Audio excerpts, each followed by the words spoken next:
आज आपण बघणार आहोत एकदम सोपी अशी पोटली बटनची डिझाईन. चला बघूया.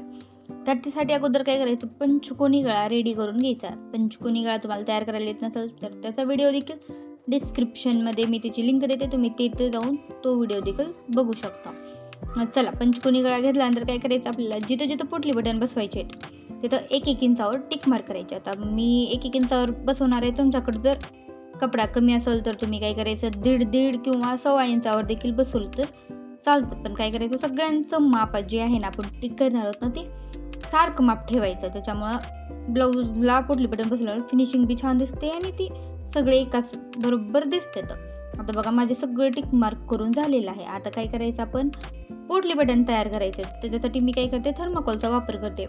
आता पोटली बटन आपण करूया. आता मी पोटली बटन करण्यासाठी काय केलेत, 2.5 इंचाचे चौकोटी तुकडे म्हणजे कट करून घेतले. तुमच्याकडे कपडा कमी असेल तर तुम्ही 2-2 इंचाचे देखील घेतले तर काही प्रॉब्लेम येत नाही. आता एक थर्माकोलचा बॉल घ्यायचा आणि चौकोटी कपड्याला त्याच्यावर ठेवायचा आणि त्याला पूर्ण त्या थर्माकोलच्या बॉलला हा कपडा कवर करून घ्यायचा आणि त्याला घट्ट असं पकडायचं. म्हणजे जेवढं म्हणजे गोल गरगळीत असं ते आपला पोटली बटन दिसतो. मग आता त्याला काय करायचं, दोरा गुंडाळायचा. म्हणजे एक 8-10 आडे घ्यायचे आणि नंतर एक गाठ मारायची. अशा प्रकारे तुम्हाला जेवढे तुमच्या गळ्याला पोटली बटन लागणार आहेत तेवढे पोटली बटन काय करायचे, 1 बाय 1 तयार करून घ्यायचे. सेम या पद्धतीनं देखील तुम्ही करू शकता. आता मी जी पोटली बटनचा एक्स्ट्रा कपडा आहे बघा, ते मी कट करणार नाही, ते मी नंतर करणार आहे. बघा, मी सगळे पोटली बटन गळ्याला जेवढे लागणार आहेत तेवढे मी तयार करून घेतले आहेत. आता काय करायचं, एक जिथं आपण टिक केलतो ना तिथं हे सगळे पोटली बटन अटॅच करून घ्यायचे.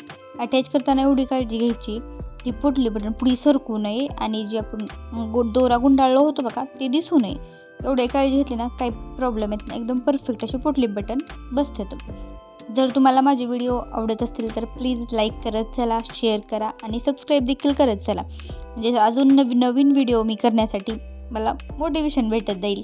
त्यामुळे व्हिडिओ तुम्ही जरा लाईक करत चला. बघा, माझे पोटली बटन आता सगळे गळ्याला अटॅच करून झालेले आहेत. आता नंतर काय करायचं, आता सगळे पोटली बटन अटॅच करून झाल्यावर काय करायचं, एक 1/2 इंचाचा गॅप ठेवून उलट्या साईडनी सगळे ते कपडा ॲडजस्ट करत एक शिलाई मारायची आणि ते राहिलेला सगळा एक्स्ट्राचा कपडा आत्ता कट करून घ्यायचा.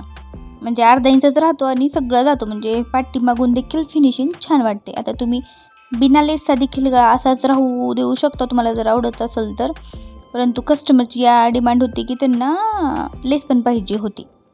बघा, मी लेस बसवून घेत आहे. लेस बसवल्याने देखील गळा अजून छान दिसतो. लेस बसवताना फक्त एवढी काळजी घ्यायची, जिथं कोपरे आहेत ना तिथं एक लहान अशा चुना घ्यायच्या. चुना घेतल्यानं काय होतं, जे पंचकोनी गळ्याचा आकार आहे ना तो आहे तसा दिसतो. म्हणजे जे काने कोपरे आहेत ना त्याचे एकदम व्यवस्थित दिसतात. त्याच्यामुळं लेस बसवताना काय करायचं, जिथं जिथं कोपरे तिथं चुना हमखास घ्यायच्या. त्याच्यामुळं एकदम मस्त असा गळा तयार होतो. बघा, माझी लेस बसून झालेली आहे. व्हिडिओ कसा वाटला प्लीज कमेंटमध्ये सांगा. Thanks for watching.